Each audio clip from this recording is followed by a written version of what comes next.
Okay, well, we have some new folks up here. Just want to introduce to you, first of all, Dr. James Lindsay, New Discourses. Maybe you've seen him on Joe Rogan or Glenn Beck or Fox News or any number of different places. He's been all over, but we'll introduce him properly before his session tonight, which I want the whole panel, would you all say that you do not want to miss Dr. Lindsay tonight at 7:30, right? You do not want to miss him, okay? Then as well, my wife, this is Sau O'Fallon, and so she's not Irish, we understand that, but Sau has a lot of great stories to tell. And then as well, Mike Zho, and so am I saying that name properly?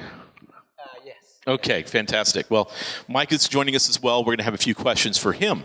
So we're going to get going on this panel, but first I want to throw a question, or just if I could have my wife kind of talk about this a little bit, is that there was an issue, and I think people don't understand this whole idea of fake news or misinformation or disinformation and so forth and propaganda that's being created.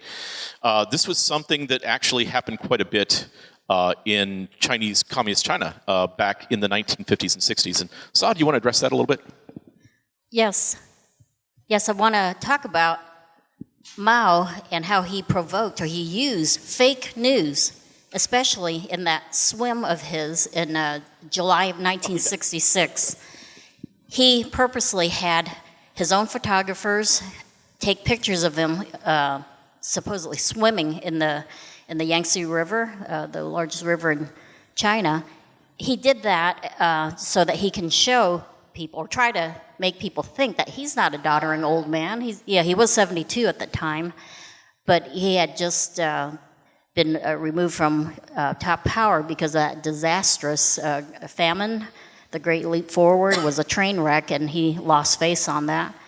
And then plus, he was 72, so he wanted to carry out that cultural revolution. So how does he do that? How does he get people to not look at him like some loser and some old geezer? What he did is that he had that photo op, had pictures of him swimming in the river and had people with him, but he really didn't swim. He also staged a picture with the Wuhan Yangtze River Bridge to show that he was there. And he had the state newspaper say that he swam about 9 miles in just 65 minutes. This is a 72-year-old man. So what he wanted people to think of him was that, hey, he was still in great shape, he was ready to fight, he was a warrior, so that's what he wanted to convey. People outside of the country knew that this is bogus, but somehow the impressionable youth bought into it. So his using the fake news and state newspaper was like on the front page, for all to see. Is like, wow, Mao swam the Yangtze River 9 miles in 65 minutes. He's ready, he's fighter, go follow him. But that was deception. And I want to say, the American Maoism happening now. See a lot of fake news out there, and who are they targeting? As Xi calls them, the blue guards, right? Trying to provoke global communism, and they're using that tactic. A lot of fake news out there, and some of those platforms are in cahoots with the government. That's right. It's been exposed. So I guess it's a charge for all of us to help our neighbors understand when they do see fake news or hear fake news, to help correct them. Otherwise, if they get misled, we can have another cultural revolution. Well, we are in the midst of one, but right. They don't need more recruits. Right. Well, I want to kind of go through the panel, if you could just kind of, from what you see right now, and I'm just going to throw this out, there's not going to be any particular order.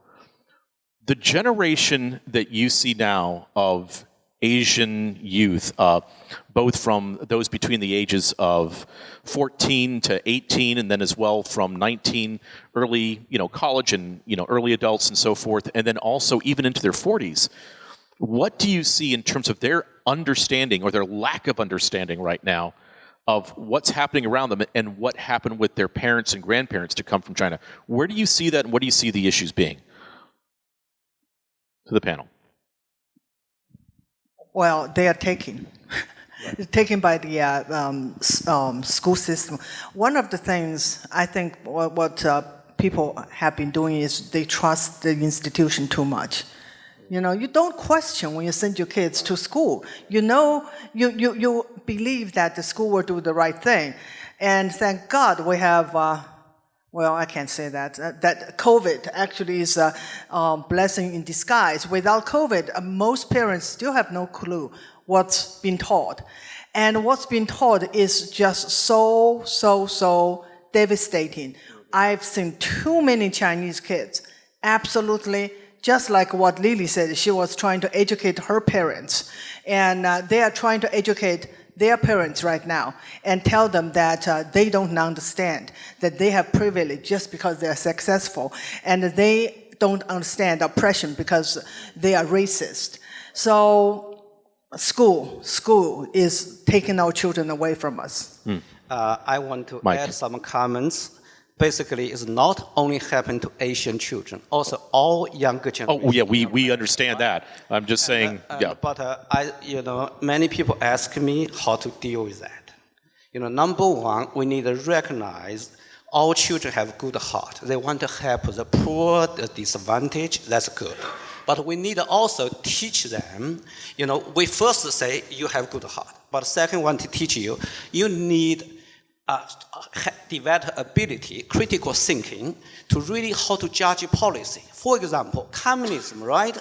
Its state purpose is good to help all the poor people, but the results is terrible. Communism is starved or murdered almost 100 million people around the world, right? So we need to teach our children, judge the policy by the results, not by the state purpose. Results-based totalitarianism is what they had, right? So, Cathy, this is kind of something that's been a passion of yours, so tell us about that. Yeah, so we formed Agents for Liberty because of our family. So there's my generation with a lot of my cousins, same age group and same grandparents who fled communism, but yet why do one set of relatives think this way and another think that way?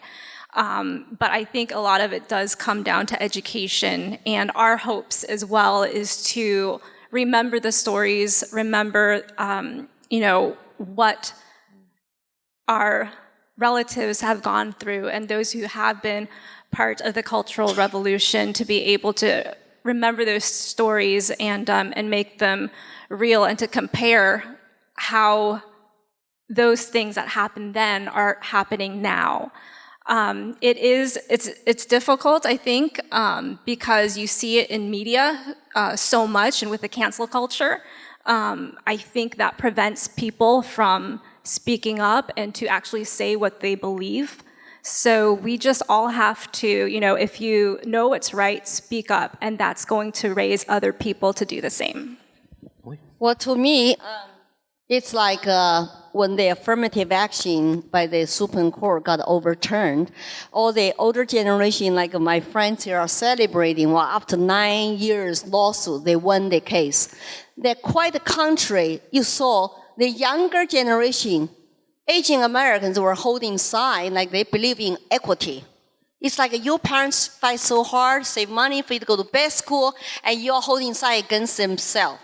So So I think fundamentally we need to do something. As a parent, as a grandparent, if those schools are becoming indoctrination centers, who is willing to spend another $50,000, $60,000 send them to Harvard, right? And also, we can walk with our money.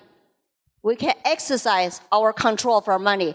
If Vanguard, BlackRock are promoting ESG, talk to your advisors. How many of my money are invested in their firms?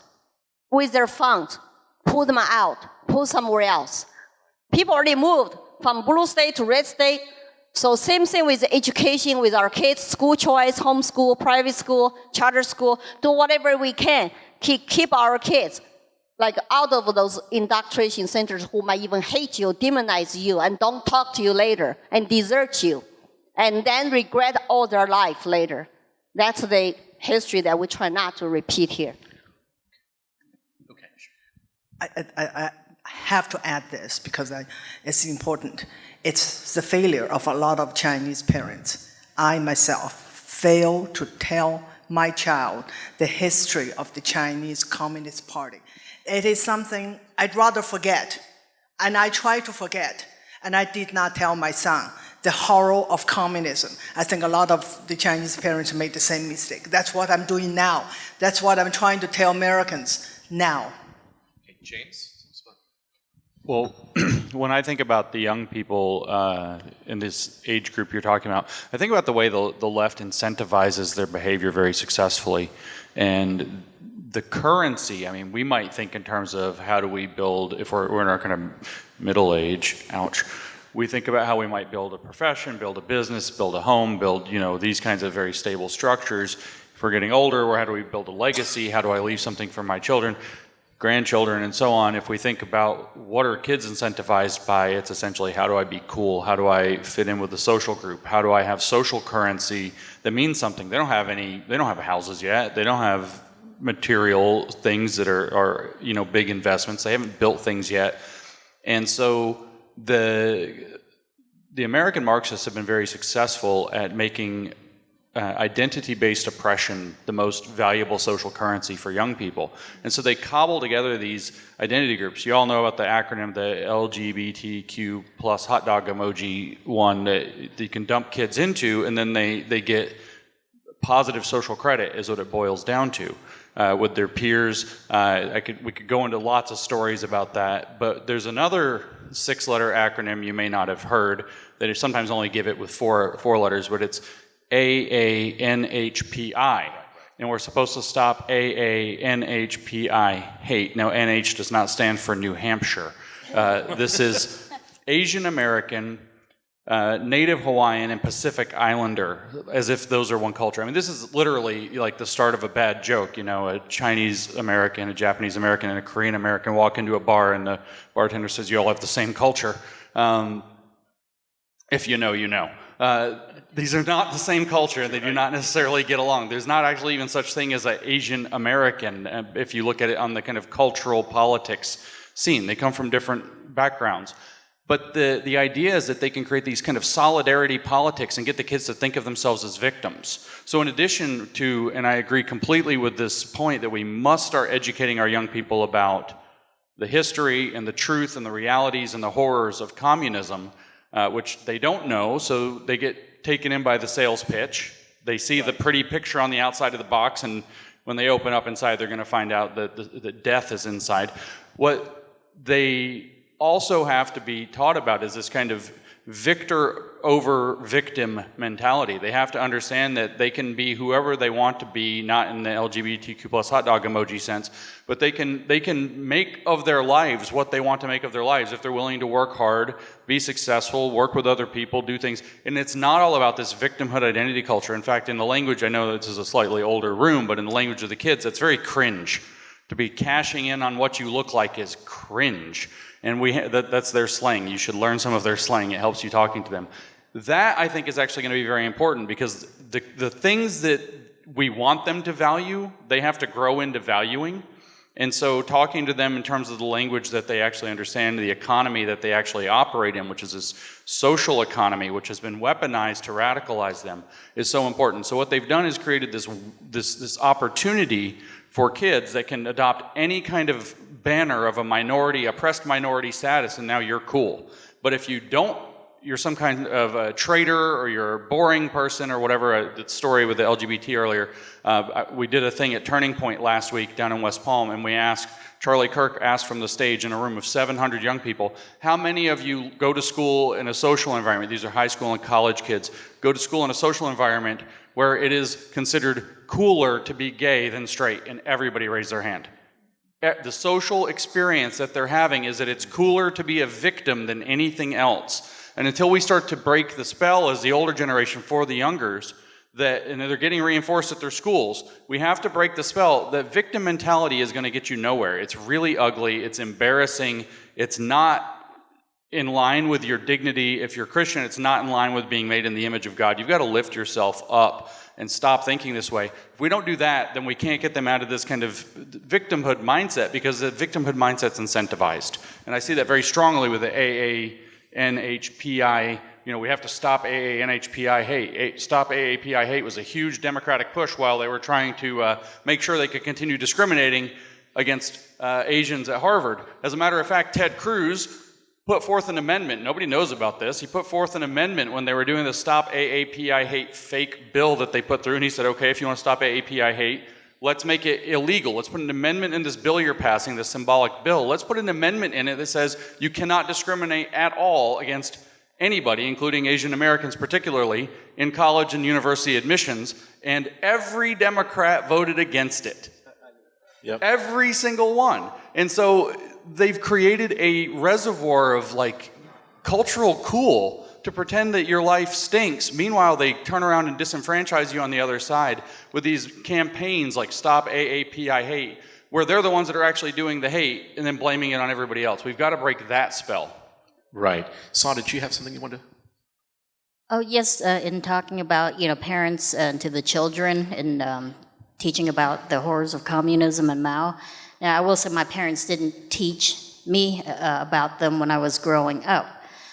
However, I overhear them talking enough, to each other where knowing that communism, the communist was bad, but then also even at the name of Mao, Mao Zedong in Cantonese, even just the name gave me chills, in a bad way. It's just the hair stand up because I knew bad man, a killer.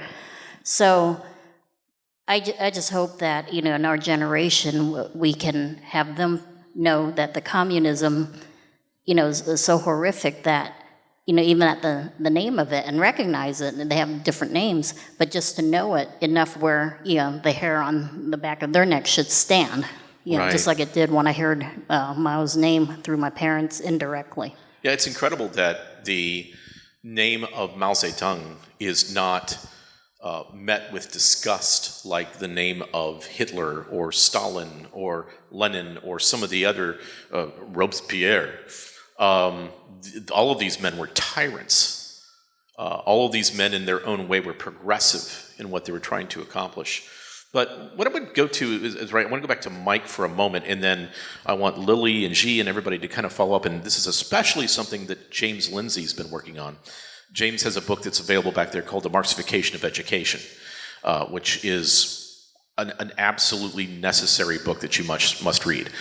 But Mike, tell us a little bit about the case that in the legislation that you just tried to get through and so forth, and what's happened in terms of the discrimination against Asian Americans because they were excelling. So the whole idea is that we can't let Asian Americans get ahead of everybody else. We have to make sure that we suppress them and bring us down to this equitable level. So tell us a little bit about what you accomplished there. Sure, thank you.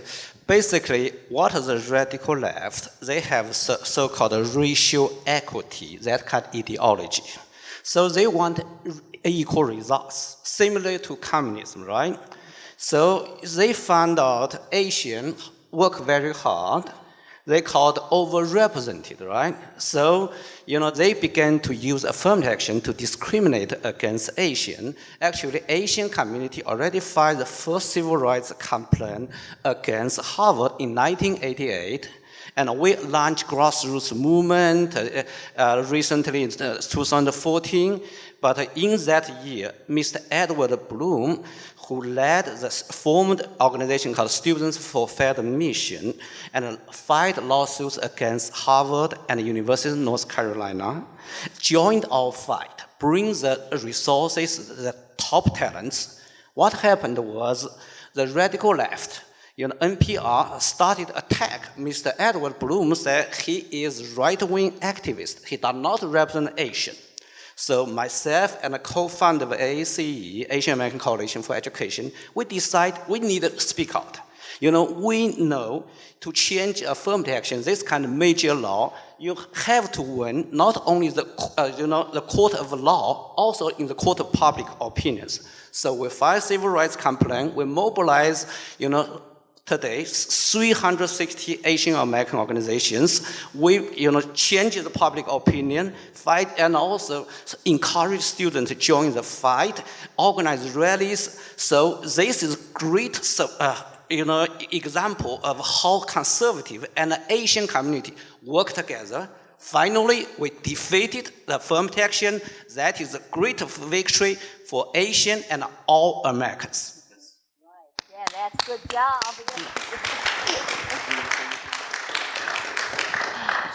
Well, also, besides the school indoctrination, I think we have to really look at the media, the social media, really pointing our children's mind.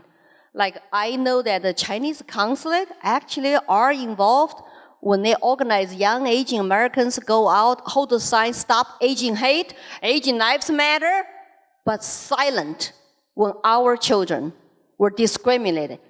I met this Chinese family in Colorado, worked their butt off running little restaurants, save $50,000 a year to put their kid into private school, because Chinese, for some reason, just love the Ivy League schools. You get a good paying job. But at the same though, think about it. They came here like immigrants without nothing, only meritocracy, work hard, save money, then get public and punished. You kids cannot go. They have to score even higher, or you don't have right skin color. What kind of country is that? So I'm so glad to see that they truly organize hundreds of organizations from coast to coast and sue them. But the battle is now over. Like now, they're trying to cancel tests. If you try and cancel the standardized test, the Asian Americans, their scores, their merits cannot show. So what do you base on? It's like a China Mao cancel test. If you're turning over a blank sheet of paper, you're a hero. So it's based on what? Your red class, your workers, peasants, soldiers, you go to college. My dad could not read, got recruited by the party to go to workers' college. He quit. He said, there are people a lot more qualified. I cannot even read, do my homework. I don't want to do this. So that's a typical. So the affirmative action is rooted in equity, CRT, Marxism, and communism. We just have to, in the course of public opinion, to educate people and keep speaking up and keep organizing rallies like that. Maybe I want to make one comment. Actually, Asian Americans, all success, debunk many lies of radical left. For example, they say this country is ruled by the white supremacy, but Asian Americans are the highest income, best educated, right? And then they say they try to help people of color, but Democrat policy discriminate against Asian, right? So our success, prove our traditional cultural value are in line with American value, and our, success story really defeat the Democrats' radical left's narrative. That's one important point I want to make. Dr. Lindsay? Well, I mean, what Mike just said is absolutely crucial to understand, is that the Asian Americans are absolutely defeating the entire critical race theory narrative. That's why a friend of mine, Kenny Xu, wrote a book called An Inconvenient Minority that explains that the Asians are an inconvenient minority for their narrative. But what we have actually going on is this kind of same story of disgusting elitism that's taking place. The Communist Party, by the way, in every country, in every manifestation, is an elitist organization. They pretend they're on the side of the people, but they actually are on the side of themselves. And so they hold up the people so that they can actually become the new elite. They want to throw down the existing elite of a country so they can become the new elite, that they then abuse all the power, make themselves rich, put everybody into starvation and poverty, murder anybody who disagrees with them, but they're actually making themselves the new elite. Well, this is actually the same mentality that's operating at Harvard and why they had to be sued. The problem is that what you have with Asian Americans in this country is that their parents have come over, young Asian Americans, their parents or grandparents have come over, and they put in all their chips on education. Like, you're going to work hard, you're going to get good grades, you're going to go to a good school, you're going to get a good job, and you're going to, live the American dream and lift our family out of previous circumstances or poverty or whatever else. But the problem is a lot of these kids are not well socially connected already. They're not part of the famous families. They're not big, important players. They're actually just smart, talented, and hardworking. In other words, they have merit. They can actually do things. And Harvard is mostly running a country club, or maybe more accurately, a hedge fund on kids.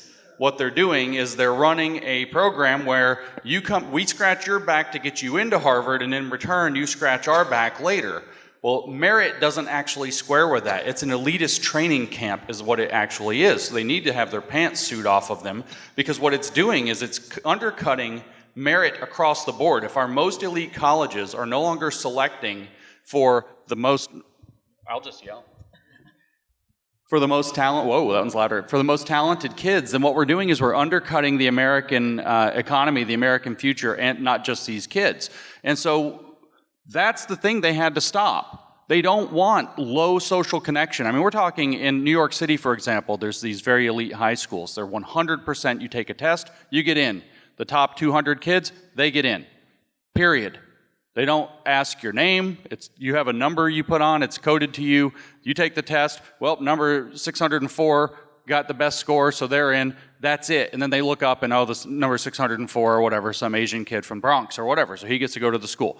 Well, it turns out that in the past few years leading up to all this school turned out to have switched to about 70-some-odd% Asian kids. The primarily Chinese American immigrants in New York City were banking hard on their kids to work really hard. But these kids were over 50% free and reduced lunches. They weren't elites, they were poor kids. They had parents who did not have a big social network. They couldn't connect you to the fancy judge or pull a favor with so-and-so. They were immigrants that came over and started a laundromat, or they came over and started a nail salon, or they came over and started a restaurant and worked their butts off so their kids could have a better future. And it just so happens that those kids are really talented and they worked really hard, and all of a sudden, those kids aren't that valuable to the Harvard elite set. And that's actually the corrupt crony game that affirmative action was defending and maintaining, and that the Democrats fought like hell to keep going. As a matter of fact, what are they doing right now? They're just going crazy, saying that this is this huge kind of racist thing, and they're doing the whole playbook again. This actually, I'd like to hear Xi talk about this. There's a related story where the state of Virginia, where Xi is from, is the only state in the country that's had the smarts to try to put forward that there should be, this is a separate issue, robust anti-communist education as a mandate in the public education system. And what happened? Straight up, every Democrat voted against it, and they put out a media narrative, and this is what I'd love to hear Xi respond to. She didn't know I was going to do this to her. The media narrative was it would stoke anti-Asian racism if we taught the history of communism in Virginia. And that was the reason that every Democrat voted against it, and so it didn't pass, because Virginia's too narrowly purple still. And so I would love to hear what your thoughts are that you know, teaching children in our schools about the history of communism is anti-Asian sentiment. Well, my reaction, this is absurdity that is taking place in America. So we're going to fight, and we're going to reintroduce the bill, and we're going to try to make it pass. And I would love to go to Richmond and talk to those Democrats face to face. Okay, one more comment, okay? Karl Marx is white, is not Asian, okay? Communism was invented by in the West, but some evil people in the West, okay? Very important. Yeah, I think it's good to remember that a lot of these concepts and ideas, while rooted actually in Gnosticism and Hermeticism, to cults that should be familiar to most Christians, is that a lot of the ideas were codified and formed and so forth by really bad German ideological philosophers and bad French ideological philosophers, and even you could say Swiss to some extent when you're talking about Rousseau. But something that also I just want to comment on, we've only got a couple minutes left, is, I don't know if you saw in the paper yesterday, or if you saw on, nobody reads the paper anymore, I'm sorry. If you saw online yesterday, is that basically China, Xi Jinping said, you know, as far as those climate goals and so forth that you guys all have these dates on, we're going to take our own time as far as reaching those. Did you see that yesterday? Yeah. So basically, where everybody in the world is saying we have to destroy ourselves to reach net zero by 2030. Have you all heard that before? Net zero targets by 2030. It's in all the commercials. Even if you're watching Fox, everybody's saying net zero targets by 2030, which means to completely get ourselves off the petroleum, completely get ourselves off of the way that we've done things in the past, and destroy our economies, because that actually is year zero. But China is saying, no, we're not going to follow that timeline. We're going to do our own thing. Anybody have any comments on that? We got 4 minutes left. Dr. Lindsay? Does it? Yeah. Here, I'll trade you. It felt weird holding two of them. I mean, this is no surprise, right? This is what this is. This is when Mike gave his talk earlier. The goal is not actually to achieve net zero emissions by any date whatsoever. It's to get the West to commit suicide so that China can rise in power, and then they can play their game with the Thucydides trap and all that stuff he talked about. That's the idea. The goal with all of this is to get the West to commit suicide. Now imagine they came in and said, no, no, no, at the United Nations order, you want to participate in the UN going forward, Mr.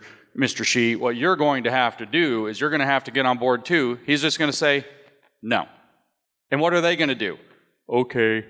They're not going to say anything, because that's the nature of what they're trying to build. Is a system that's led, a world that's led by the model of Xi Jinping and the CCP. And that should scare the pants off of all of us to think that we're going along with this and cheerleading this and putting it on all of our commercials. I walk through the airport, I see the Sustainable Development Goals on the wall. Every major airport I go to now. This is the direction the West is going. We have to understand that it's suicide so that China can take over the reign of the superpower of the world. It's a Western country insanity. Maybe that's why Yannon, Kerry, and everybody is just flying to China and keep bowing, like this.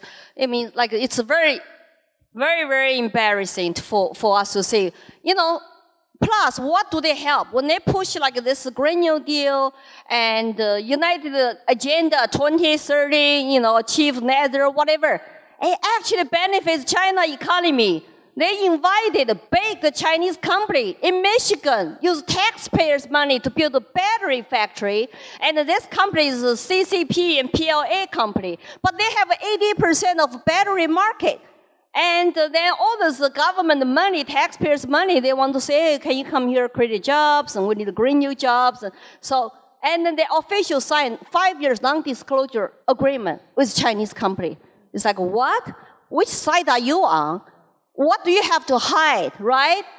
I made a video with my friend because we did research on this Chinese company. They're very deceiving. So their English website, Chinese website are totally two different things. Hey, we speak the native language. But it's absurd. It's like, okay, you want to talk about climate change, but all you do is rely on China for all kinds of factories, supplies, and they don't care about environment. They even don't care about human life. So who are you trying to benefit? This is not the American first agenda. It's not even the Western country first. It's just going to destroy our economy and people's rights to make a living. So I think we have to do whatever we can to expose them and to call them out, to say, hey, forget about this agenda. We need to have our own policies. And those people, WEF, United Nations, they're not elected by us. They have no authority over us. First of all, thank the panel, please, for being here. Flying from all sorts of different places. Dr. Lindsay's been at so many conferences lately, and he's going to Young Americans for Freedom in DC, and again, part of the White Coat Summit. He just got back from TPUSA and all the other things, and then he made it here for us. And, let's be thankful for that. But I also just want to close then, as we stop. Could you really quickly explain what's happening in terms of the dialectical process as we move into 2050, in terms of understanding the yin and the yang that you've explained so well about what's happening with our system and the Chinese system and what they're spiraling together for to end up to at 2050? Really quickly. So this is a slightly complicated idea, but I'll try to make it short and simple. So a lot of people are curious. They noticed, for example, that there are undeniable elements in woke and what's happening in our federal government here in the United States, but onto the United Nations throughout the West that look very much like communism. But then you go tell somebody, well, this looks very communist. And they say back, well, it can't be communist because it's using corporations and big banks, and the communists don't like corporations, they don't like big banks, they're for the worker, so it's not communist, it's actually fascist. It's more like Benito Mussolini, it's more like maybe even Hitler, but they really focus on Mussolini in this case, who tried to tie, the fascism, if you don't know, comes from the Italian fascio, which means bundle of sticks. It means that you've tied the corporations and the state power and all the people together into one bundle to do things. And so they say, well, it's not communist, it's fascist. So you try to call out the communism and the point of the CCP, and they say, you don't know what you're talking about. Well, on the other hand, you look at China, and they say, well, that's not even purely communist anymore. So what happened with this, we've heard the name many times today, is Deng Xiaoping. Deng Xiaoping followed Mao. Mao destroyed China. Deng Xiaoping built the new China. And we already heard that story from Xi. And the new China has a communist government and a communist structure and a communist redistribution. You can go there yourself and see it. And at the same time, it has these huge corporations that are making mega bucks. But the thing is those are all at the pleasure of the party. So if you upset the party, you don't have a company anymore. You might not exist anymore. You're definitely not going to be rich anymore. So you're actually a company or corporation or a market that operates kind of in a bubble controlled by the CCP. On the other hand, here in the West, what they're actually doing is using the corporations, and they're going to put the corporate power on top. Our federal government is bound by the Constitution, so it can't do things like take away our free speech. Well, guess what? Facebook can, because it's a private company. Twitter can, because it's a private company. Banks can take away your ability to spend money or credit cards because they're private companies. So they're using corporations to get the totalitarian power they need to take over. But that's not necessarily communism. What they're putting is the fascism on top in the West and the communism inside. So the rich oligarchs at the top are going to have super rich lives based off all the big corporations, and they're going to be operating like a fascist government. It's going to be communism for all the poor people, which means death. On the other hand, in China, they have communism in control, but they have a fascist organization to their market underneath that. So those things are like, if Mike said yin and yang, they're the opposites of one another. Well, if you put them next to each other and let the conflict play out, their theory of the world is that opposites come into conflict until they merge into one unified whole. So if you create the two opposing systems that are the same thing but in reverse of each other, like the yin and the yang, and you put them next to each other, then you get the dynamic that drives history to its final one world system. And I believe that that is the big picture of what's actually going on. We'll build a fascism that serves communist agendas throughout the West. We'll use Maoist tactics to break it apart and install something that looks like Deng Xiaoping upside down in the West. And then in China, we already have Deng Xiaoping. We have communism that's using fascism underneath it. And then those two will slowly, over time, through competition and agreement and whatever conflict, merge into one global system that's just totalitarian overall and directed toward what they call the end of history, where all the problems are solved. Obviously, heaven on earth, which is what it looks like when communists are in charge every single time. That's, I think, the big picture of what's happening in history, or in our world right now, is that they're trying to build out the two pieces of that, what they call dialectical conflict, to transform our world into a one giant global governance system that's a mixture of corporate power and government power into one large overarching piece of power that has one hand that can do it through the state, one hand that can do it through the corporation, so that you can't ever get away from them no matter what you do. Would you please thank the panel with Cathy Kiang, Sau O'Fallon, James Lindsay, Mike Zho, Xi Van Fleet, and Lily Tang Williams. We'll be back at 7:30. There's lots of good food around us, folks, so please enjoy. We'll see you at 7:30.